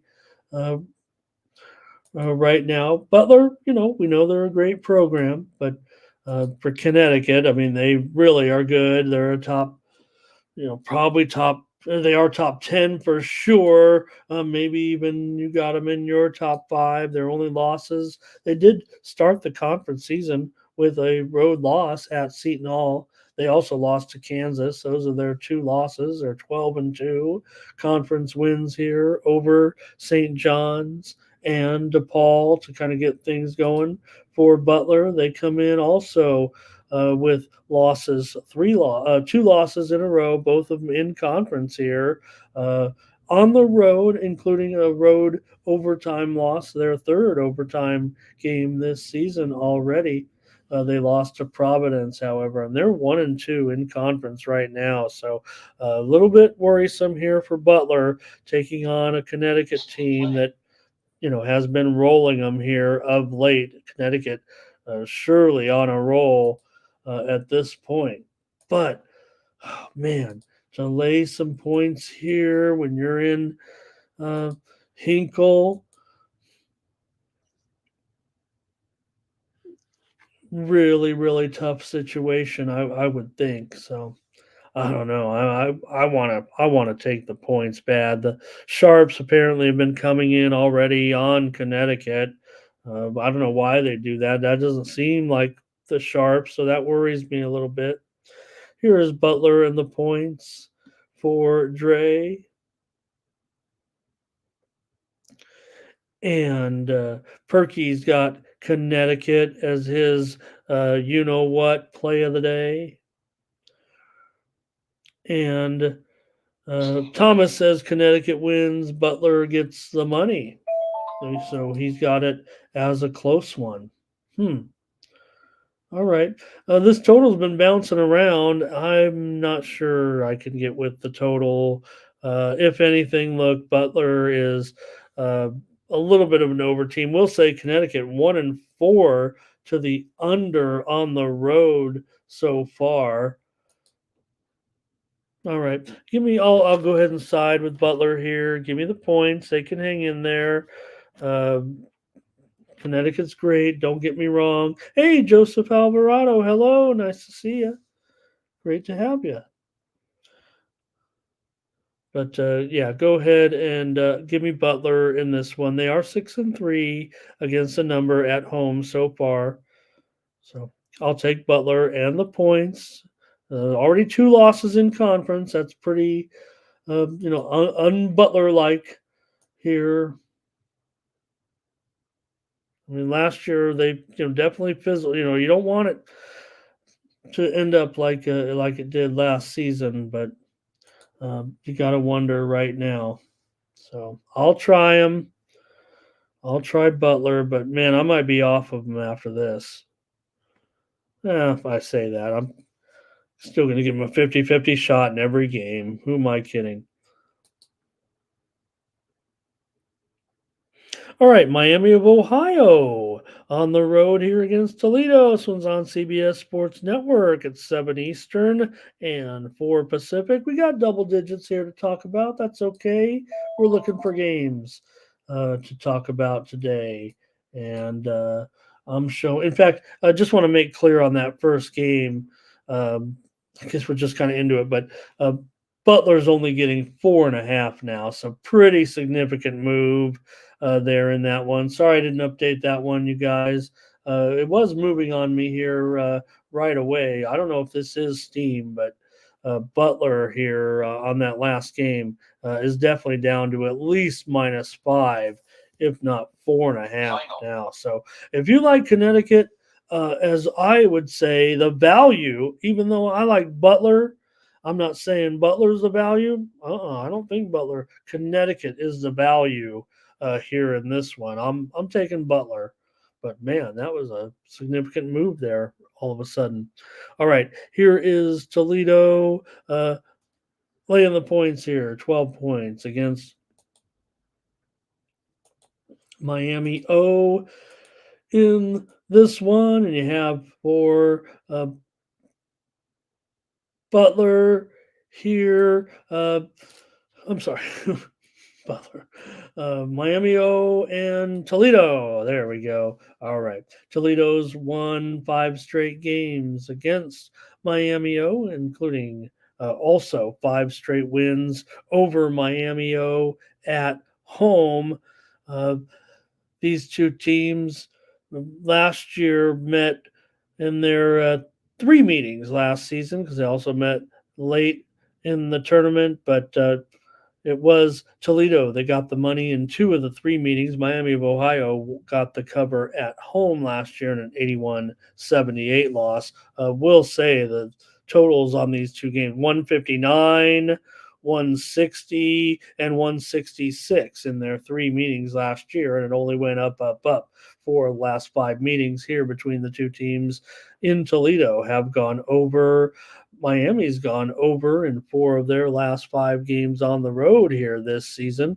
They also have been kind of on an overrun. They've gone over in 8 of their last 10 games. Toledo's gone over in 5 of 7 at home. So definitely seeing pressure to the over as well. The widely reported steam did come in on the over at 157.5. And that's where this one pretty much still sits, although I am showing now 156 currently at Circa. All right. Man, this one's just been going lower for the most part. I show it opening as high as 158, and the widely reported steam came in on the over, but the total continues to move under. That usually, puts a signal out. I don't know if you guys are even going to be interested in this game. Let's see. Oh, here's Leroy here today. Hi, Leroy. Nice to see you. Nice to have you. And he says, I believe he's talking about this one at least. Take the over.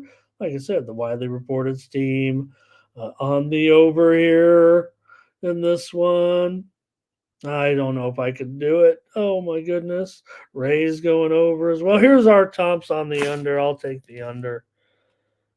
I know this one is a big-time over series. Maybe the buyback has me interested a little bit.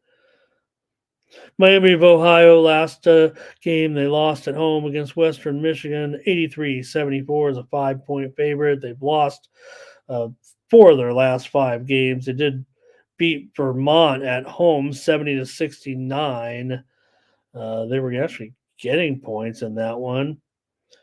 Toledo coming off a win over Ohio, 86-77 as a 1.5-point dog. Before that, lost to West Virginia. They also lost to Vermont at home. How about that? All right. Give me the under for sure in this one. I just don't know about the side at all. And this is a short card. This is a freemium. I like the under. I respect you guys. 2 guys here on the over. At least I got our Tomps with me. But I like the under in this one. I'm sorry. All right, Illinois and Purdue. We get some good games here. Good, at least one good one here with Illinois and Purdue. I don't know if it's good. You got Purdue favorite here by 10 points. But Illinois, man, they are very, very good, especially defensively.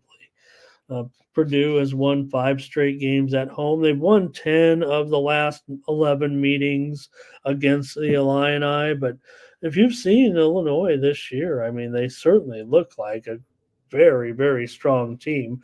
4 of the last 5 meetings between these 2 teams have gone over. 5 of the last 6 meetings at Purdue have gone over as well. So you have Illinois coming in on a 4-game winning streak currently. They've even been covering more than that. They beat Northwestern, covered 5.5 points at home. They beat Missouri recently. They beat up on Fairleigh Dickinson. For Purdue, of course, with their only one loss so far this season, they come in certainly on a roll as well. Purdue is 6-2 against the spread at home. Illinois is 3-0 against the spread on the road. Not only are these teams combined 24-3 straight up so far this season, but they're also a combined 18-7-2 against the spread so far this season.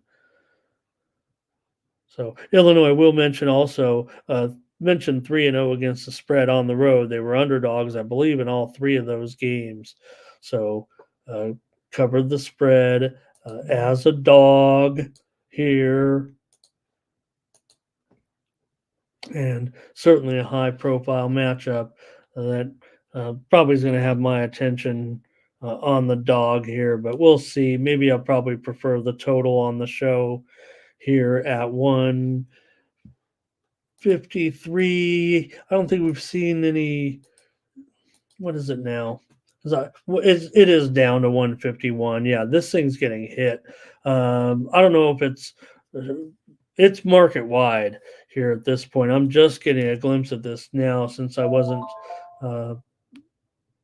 looking at the moves necessarily, but no doubt this one is 151 here currently.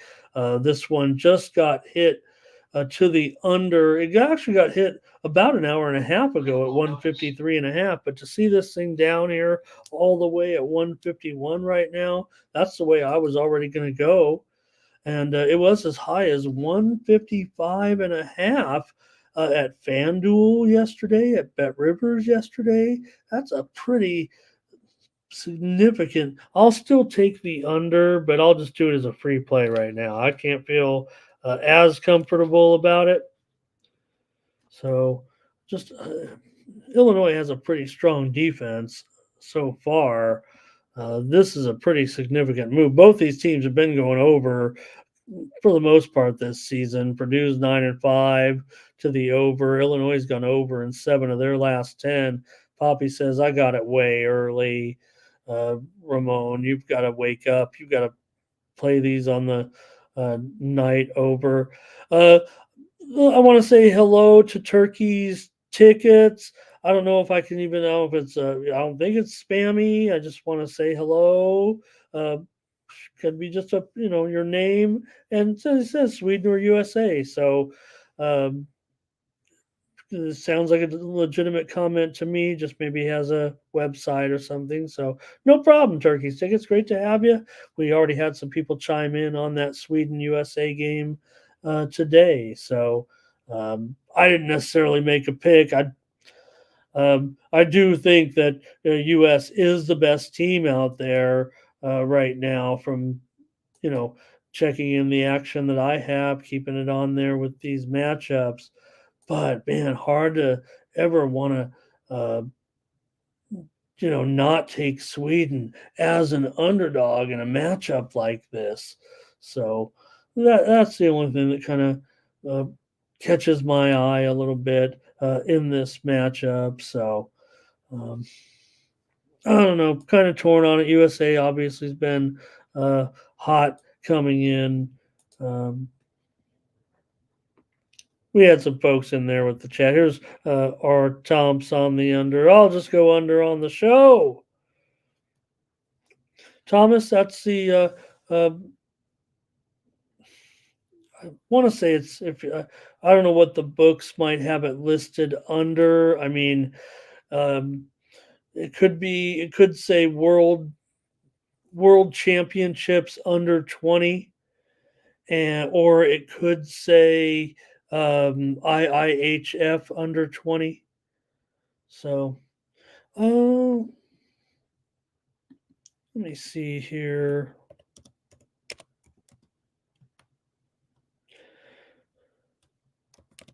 I'm going to have a little bit of breaking news here from I just caught wind of here. I think it's broken within the last hour, and I'm just seeing it. It's not sports related, but David Soul of Starsky and Hutch fame has passed away at the age of 80. So that was a real popular series back when I was a kid in the 80s, late 70s. I want to say maybe late 70s, early 80s. Yeah, 70s TV show. David Soul, who also was a good musician, actually was a musician who had some hits, I want to say. So just a little bit of news there I just saw come in as I was looking along here trying to find that information. Popped up on my screen. Maybe that's what it is, says Johnny. Okay, there we go. Great to have you. Turkey tickets also. I'm going under there. Illinois and Purdue. Also, percent better. Why so few basketball games on a Friday? And just traditionally, I mean, Friday has always been the slowest day, mostly because Saturday is such a popular day for college basketball that everybody plays on Saturday, so you don't get that many games. All right. Bowling Green and Akron, the second game of the CBS Sports Network MAC action here with Bowling Green on the road and Akron favored by 9 or so. Call it 9.5 now. Total is up to 141 on widely reported steam that did come in on the over here. But Akron appears to be taking money on the side. And this is another one where the total's gone up, and I'm just not sure. Bowling Green's gone under in 4 of their last 5 on the road. This has been a series just totally dominated by Akron. They've won 14 of the last 15 meetings here in Akron. Akron has also won 21 of the last 25 meetings overall. The two teams met last year just one time. It was similar date, January the 10th, and it was Akron getting the win in that one, 74-70 at Bowling Green. They did not cover; they were favored by 4.5 in that one. Bowling Green comes in here pretty hot. This is a good season so far, no doubt, for Bowling Green, and now they're on a little bit of a roll. They come in 10-3 here, so good that they're often favored by too many points. They're actually 3-6-1 against the spread in their last 10 games. They're also 1-3 against the spread on the road, but Akron isn't covering very many numbers either here. So, look, it's been a great series for them. Bowling Green is just 3-8 against the spread in their last 11 meetings, but we're also looking at a Bowling Green team that maybe is a little bit better right now than they have been in the past. They had 3 consecutive losses after a 2-0 start. Then they lost to Oakland, Bellarmine, and Western Kentucky before going on this 8-game winning streak. The opposition weren't very good. In fact, 2 of them were non-Division I teams, but they did start off a win in conference over Eastern Michigan, 92-90. I mean, that game shouldn't have even been that close, but they did still get the win. They beat Hampton. They beat Kansas City. They beat Southern Indiana.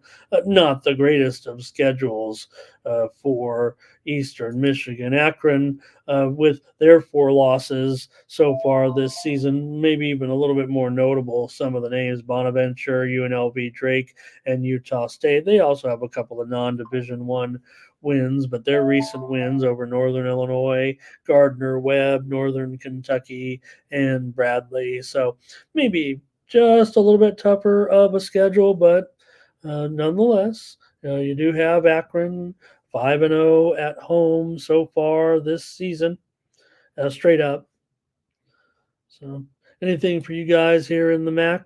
Hey, a couple teams we haven't covered some of these teams yet this season. You're going to see more here as we whittle it down. We're going to start to bounce out into some big, when you get good conference games, we'll be previewing those as well. Art Tomps says he does like Bowling Green to get the money maybe on some of this that I mentioned. Maybe they are similar schedules here to a certain extent, actually. So, all right. For me, I'm going to take the under. I'm going to fade this steam here, and I'm going to go under. Bowling Green's 0-4 to the under on the road so far this season. Akron's 2-4 to the under at home. I'll take under. One more here for me, and it's Boise State taking on San Jose State in the late game out west, in the Mountain West, with San Jose State an underdog at home here by 5.5. This game opened as high as 8, but no doubt we're down here. I said 5 on screen. It did go down to 5, but we're definitely seeing it back up to 5.5. Total here 138.5. This one did get some widely reported steam to the under here. and probably maybe not a bad move. Something I might be in favor of. We'll see. I could go with the side. It's just that these two teams do kind of have a lot of over trends right now so far, the way things are going. San Jose's gone over in 6 of their 7 home games so far this season. The series has gone over in 5 straight meetings. Boise has gone the series has also gone over in 11 of the last 12 meetings between these two. It's just been over, over, over when these two teams get together. The two teams in last year's 2 meetings, 74-68. San Jose actually won the last meeting between these two teams. They were getting 4.5, and they won at home. The game before that, Boise won 67-64 at home. They didn't get the money, though, in that one. They were a big favorite there, but it did sneak over, if I'm not mistaken. See if you guys are doing anything with the late game here. Maybe Gino likes the over. Thomas is on Boise.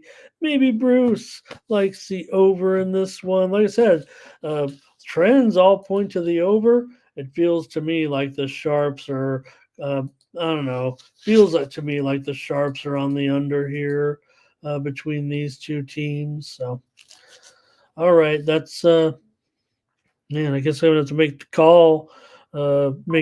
Here in this one. And I will take the under. I think I'm going against you guys a little bit, but give me the under here. I've already missed out on quite a few points. This one was as high, I believe, as I want to say 142.5. Yeah, it opened 142.5 at circa 143 at Bet Online. So this one's moved quite a bit, and I like the under. So let me go ahead and take it here on the show. All right, I've got 3 hockey games to look at today, and then we'll be done with it. And thank you for spending some time with me here today. 3 games on the ice. Yesterday did have some pretty decent winners here on the show. Gave you, of course, Columbus Blue Jackets on the puck line. We gave you Pittsburgh and Boston over. That one went over in a hurry, didn't it? We gave you the Rangers on the puck line yesterday here on the show. And also had those premium pick winners. So let's get rolling with it here there we go, the Carolina Hurricanes and the Washington Capitals in this one. Carolina going to be, of course, favored on the road against these Capitals, the way Carolina's playing right now. But, man, I mean, I still keep going back to the Capitals. Seems like time and time again, finding a way to get the money. Carolina has won 5 of their last 6 games on the road. They've won 4 out of their last 5 overall. Washington has gone over in 4 of their last 5 games. 4 out of the last 5 games in this series here in Washington have gone over. It's just a matter of, can Carolina keep it going right now with this 4-game winning streak currently? Washington certainly starting to give some back here off of a loss against New Jersey. They beat Pittsburgh before that, but that was to end a losing streak, as Washington has kind of come back to the pack here of late. But I don't know if that's going to phase me or get me want to be off of them here. The puck line is minus $1.75. Well, that's uncomfortable here. I definitely want to take Washington, but I don't know if I can take them at plus $1.75 on that puck line.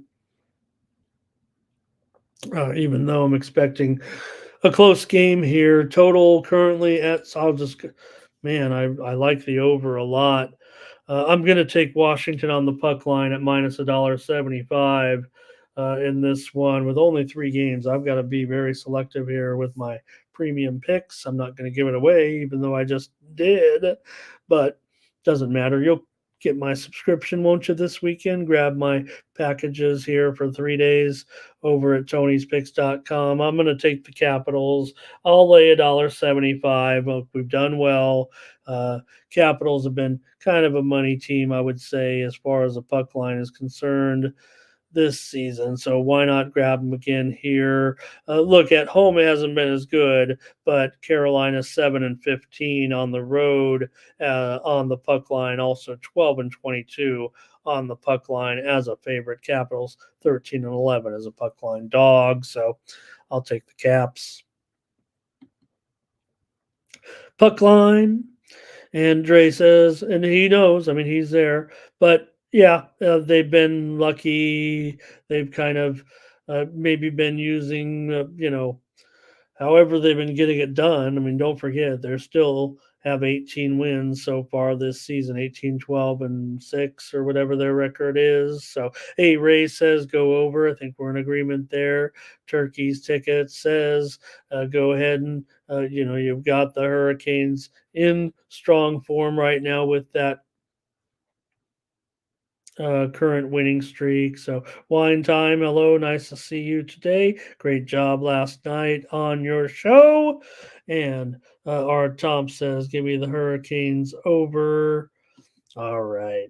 So I'll take the Caps on the puck line. Hey, the options are limited here on this card, and I don't know if the Capitals can necessarily win.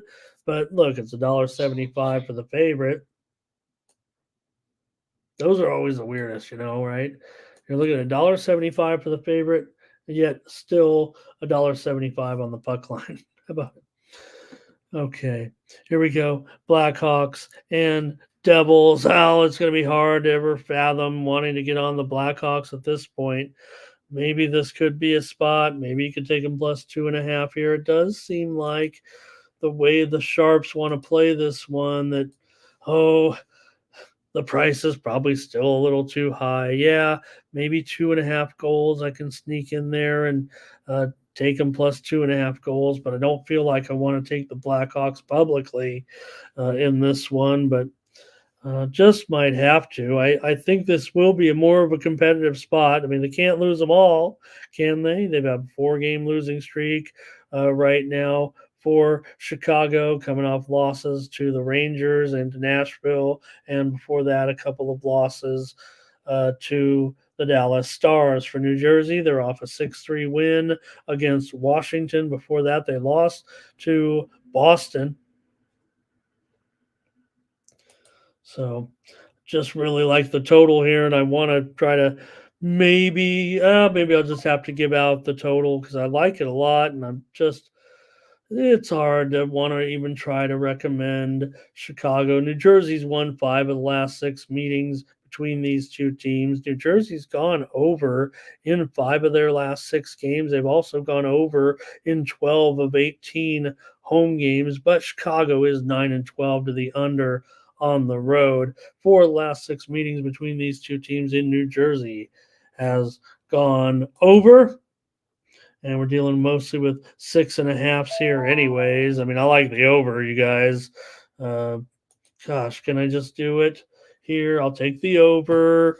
This is a premium play for me. It feels like I don't want to sit here and take Chicago because I'm probably going to take Chicago, and I'm probably going to try to get them at, plus 2.5 or minus a little bit here. It does feel like the better spot for me. They're already pounding New Jersey. It was minus 360, I think, at the lowest opener. I'd say the general market, though, came at minus maybe minimum $4 anyways. So I have $4 listed on screen, but you can go across the books right now. $4.15, $4.25, $4.60 at Bovada, $4.40 at DraftKings. So again, runaway favorite here. I don't want any part of that. I don't even think I want to lay the puck line, despite what's going on here with Chicago. Remember, New Jersey is absolutely the worst puck line team in the league so far this season. They're 1-17 at home laying a goal on the puck line. 1-17 on the puck line at home this season. I don't think they were favorites in all of them, but still, as a puck line favorite, they're 9-22. So you can deduct their 8-5 as a puck line favorite on the road, right? So, okay. But 1-17 to the puck line at home for New Jersey. So how? I mean, they are -1.5 at -170 or so today. Chicago +1.5 at +140. Look, there were some issues here, obviously, with the Devils in goal today with the Dawes starting here. Maybe that's been some question mark for some people. Maybe that's how Chicago can stay in here. In fact, is it not Mrazek today? Let's see. Maybe we can get the latest here. Just 3 games. So, yeah, Vanacek. Could be, I'm showing now Soderblom and now Vanacek. So let's go ahead and update that at least. Vanacek likely. So that's key because and then Soderblom. In fact, even the last game where I had Shepard in there, it looks like Kemper is likely for the Capitals. We don't know if Kochetkov is in there necessarily for the Hurricanes, but they haven't decided. So maybe it could be Soderblom here. Let's just update it to this goalie matchup here. I guess you'd want Mrazek in there if you're going to take the Blackhawks. Go ahead and give me the over in this one. I do like it pretty solid. And I really like it. Okay. Hope I didn't miss your comments in that one. Let me get those comments here. Devils and over. Here's Devils for our Tomps. Ray Otachi, Devils first period. All right. Last game up, the Jets and the Ducks tonight in Anaheim. And the Jets obviously going to be about a $2 favorite here. Call it 186 under 20 now for the most part. Okay. I thought maybe I was going to go over. Now, Anaheim has gone under in 4 of their last 6 home games. Winnipeg on a good run right now, no doubt. They've won 6 of their last 7. Winnipeg has beaten Anaheim in 5 straight meetings currently. Anaheim, though, has won on the puck line in 4 of the last 6 meetings between these two teams at Anaheim. Winnipeg in a real good form right now with a 4-game winning streak, including a win over San Jose. They didn't get the puck line in that one, though, on the road last night, and now have to come in here down the coast and take on the Ducks tonight, try to keep this streak alive. Anaheim, meanwhile, is on a 3-game losing streak, but they did hang in there with Toronto a couple of nights ago in a 2-1 loss. So why couldn't Anaheim, feels like, stay in the game in this one, even against red hot Winnipeg? Let's check out the goalies here because Gibson, yeah, I think we might be seeing other goalies here as well. Let's change them both. Don't have any confirmation of either of them, but looking at the sites here, how about Gibson and Brossoit in goal here tonight? All right. And maybe we get some of your picks here. Anything on this one? It's our last game. Want to thank you guys for hanging in here with me today. Here's under for our Tomps. And Gino says, love the under because Anaheim just, really isn't getting it done. They're 2-7-1 to the under in their last 10 games overall, 9-11-1 to the under at home. These two teams are combined 31 and 40 to the under this season. And Salty says maybe he's on the over here in this one. All right. feels like I might be as well. But I'm going to take Anaheim plus a goal and a half at minus $1.60 here. And this one looks like I'm on some chalky puck lines here, but at least I'm taking the puck and a half at home. Dre, thank you so much. Turkey's tickets, thank you. Thank you to everybody here on the show. Please head on over to Tony'sPicks.com and consider subscribing to my 3-day all sports premium pass for just $79. Use the promo code TonyT at checkout. Save 20% off anybody's premium pick packages, but mine as well. You can click on the All Cappers tab. There you'll find the list of handicappers over at Tony'sPicks.com. You see them there on the screen. Here, apparently soon to also include, there's a spot right there for Chad. Appreciate everybody. Appreciate Chad as always. And everyone in the chat, head on over and consider subscribing to my picks for the weekend. I'm on a little bit of a winning streak, even if it's just a game over. We're definitely on a little bit of a run. So we'll get ready to crush it tonight.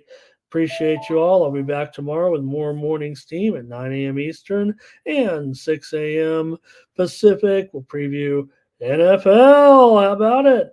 NFL action on Saturday with 2 games, plus big college basketball cards, more NBA and NHL. Thank you, Ray. Thank you, Thomas, as well. Art Thompson there. Everybody today, I want to just thank them all for coming by and sitting here with me, including Perky and Dre and Thomas Lewis, of course. Nick Kerr was here today. E. Burke, Timmy Chushu was here today. Poppy was in the house as well today. Percent Better was here. Rodney Barton was here today as well. So thank you guys all for joining me here. We'll be back tomorrow with more morning steam. Thomas Bird as well was here. I think I've got most of them. Lex, of course, always here. Man, I'd like to play Lex's own game tonight or whichever night. Appreciate you as always stopping by. All right, I think that's going to do it for the morning steam. Okay, yep. All right, yep, that's going to do it. Check me out tomorrow here on the morning steam for Tony'sPicks.com. I'm Ramon Scott. Hit it.